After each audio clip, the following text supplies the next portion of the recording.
छत्रपती संभाजीनगर येथे एका पंचतारांकित हॉटेलमध्ये मराठा आरक्षण विषयक उपसमितीचे अध्यक्ष नामदार राधाकृष्ण विखे पाटील यांना दिनांक 2 सप्टेंबरच्या फसव्या शासन आदेशामुळे काही मराठा तरुणांच्या रोषांना सामोरं जावं लागलं आणि सामोरं जात असताना त्यांनी ज्या पद्धतीने त्या तरुणांची झाडाझडती घ्यायला लावली, प्रचंड मोठा पोलीस फोर्स त्या ठिकाणी गोळा केला आणि तरुणाबरोबर चर्चा करत असतानाही त्यांनी पोलिसाच्या दडून चर्चा केली। या संपूर्ण प्रकरणाचा मी या ठिकाणी निषेध करतो आणि नामदार राधाकृष्ण विखे पाटीलला इशारा देतो की आम्ही आपल्याला गोलमेज परिषदेनंतर सातत्याने आवाहन केलंय की मराठा समाजामध्ये कार्यरत असलेल्या विविध सामाजिक संघटना, अभ्यासक, याचिकाकर्ते आणि समन्वयक यांच्याबरोबर आपण मराठा आरक्षण विषयक उपसमितीची एक अधिकृत बैठक बोलून चर्चा घडवून आणा। आमचे प्रश्न ऐकून घ्या।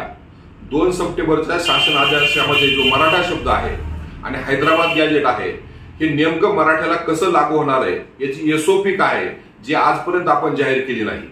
अनेक गावामध्ये नव्हे, जवळपास संपूर्ण मराठवाड्यामध्ये त्रिसदस्यीय समिती आज अस्तित्वात नाहीत, त्या कार्यरत नाहीत। या संपूर्ण प्रश्नासंदर्भात आपण चर्चा करा। आपण आमच्यापासून पळू नका किंवा पोलीस संरक्षणामध्ये लपू नका। हा मराठवाडा आहे। हैदराबादच्या निजामालाही तो भिला नाही आणि रजाकारालाही भिला नाही, त्यामुळे तो तुम्हालाही भिणार नाही आणि तुमच्या पोलिसाच्या दडपणालाही भिणार नाही जर आपण हे वेळीच समजून घेतलं नाही।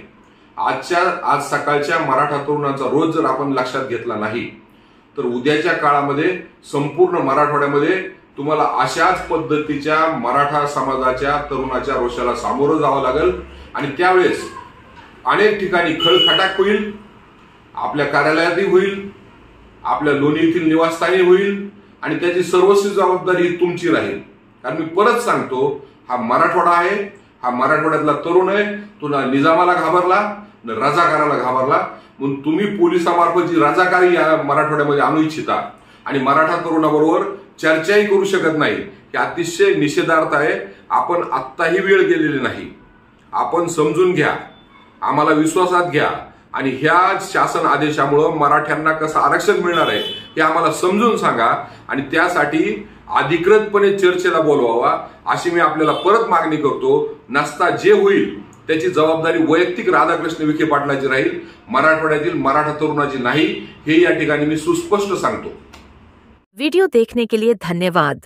ऐसे ही जुड़े रहे हमारे साथ, लाइक करें, शेयर करें और हमारे चैनल खासदार टाइम्स को सब्सक्राइब करें।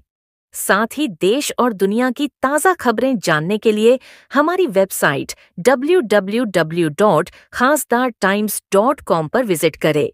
इसके साथ ही अगर आप खासदार टाइम्स से जुड़ना चाहते हैं अथवा पत्रकार बनना चाहते हैं तो स्क्रीन पर दिए गए नंबर पर संपर्क करें।